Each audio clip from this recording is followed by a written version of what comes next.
talking about asset monetization. So, we are talking about that railway platforms should be given in a rent, different type of school building, college building in rent. We are not thinking that what is the electronic waste we are having. Almost a international study is saying 3.2 million metric ton we have already generated 2019, and we are growing 18% year on year. So, at present stage we have almost 5.5 million metric ton of electronic waste. And electronics is a product you require a very niche material. So, as I mentioned in my talk, there are 69 different elements. They may be costlier than gold even and silver even. So, those things are available there. Can you extract them with a industrial scale and use for a fresh production? So, that is what circular economy all about. So, from design stage, whatever material you are extracting from mining, then it is producing its component, then you are assembling as a product, then after the use of the product you can reuse it after changing some component or other things. So, then battery, let us say, then you can have a second use or third use, then it is coming to the recycling, where you have to have a proper industrial scale of recycling. So that resource efficiency can be ensured and you are extracting back majority of the material. Then this material will be used again for developing chip, component and other things. So, this is the circular economy. Earlier you are extract, you make, you use and you dispose. This is a linear model. So, the linear model cannot sustain at the present stage, because we do not have material. We require to have a, because if you are talking about a smartphone is the most technology centric product, which is replacing many products like computer, like camera, many other things. So, this to function this type of smartphone you require a different type of materials.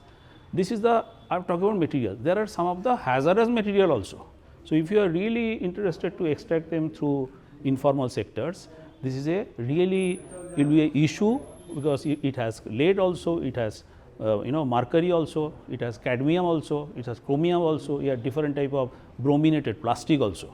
So, first of all it should be collected. So, that is why EPR has been implemented. Entire world talking about the extended producer responsibility. Who has developed the product, he knows about the material inside. So, he should take back the product doing the justice. Here it is not happening, halfway it is doing.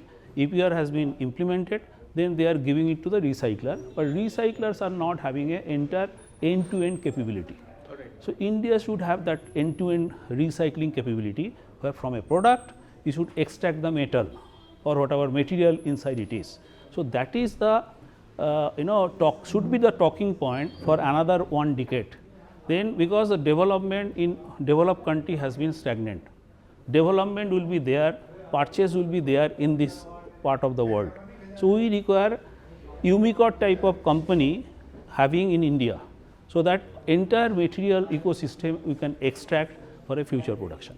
You require different type of skill set and you require affordable machines. Machines are available internationally, they are very costly, and since in our country there is another issue called informal sectors. So, there are 20 lakhs informal sectors are operating, that is illegal of course, but the materials is leaking to them. So, if material is not concentrating obtaining from a particular place, no foreign investors will actually invest if the material surety is not there. So, what our ministry is now doing, we are now taking informal sector upgradation program. We have started very recently. I could not speak it inside. So, that has started from July this year. So, we will be targeting 15,000 informal sectors.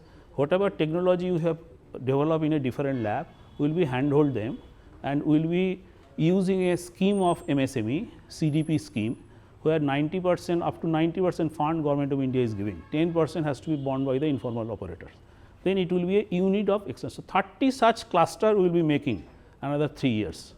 Then informal will see how they can go to the formal entity, and if you can do that, now whatever material they are extracting, it is going for a jewelers and other things, there is no accounting, but here you can account them through GST. So, one thing we are trying to see, they will be made formal, and you can ask why they will be attracted this type of things. If you see the Moradabad, biggest informal hub, in the world. There are 4 lakhs employees are working. Their yield is only 30%. So, we will be providing technology 99% he can extract from that, and it will be it is not from potassium cyanide and acid, it is actually a machine, smelter machine, pyrolysis machine, electrolysis machine. So, process will be there. So, they and of course, this is a cost, that cost is being borne by the MSME ministry, and we will be skilling them, hand over the machine, it will be operational, then we will come back from that. So, cost will be borne by the state. Inter country, I mean MSME is taking around 12 to 13 crores. Okay. International machine is around 400 crores, 200 crores. So, we have, because it is indigenous development, so we have developed that technology within the country. We will be hand over to the informal sector, that is our ministry is doing, and the technology transfer will be given through accelerators method. So, accelerators will take our technology and do it in Jammu, Manipur, wherever it is 30 cluster. So, we will be just creating 30 cluster. There are 20 lakhs informal sectors. If you can show the path, so it will be a game changer for the country, game changer for the country. Now, you are losing in Ramganga near the Moradabad, because they do not know what are the they do not know about platinum, they do not know about tantalum, they are more costlier than gold. They know gold, that also he is extracting, they are extracting 30%. So, this is what my vision is for the country. So, the e-waste recycling will be the one of the important contributor of the GDP for another 2 decades. You will see big investment, already Tata Steel and Aditya Birla is discussing with us how they will be associating with this cluster. This is for purpose. So, MOEF is talking about rules regulation, we are talking about infrastructure, technology, skill manpower and sensitization.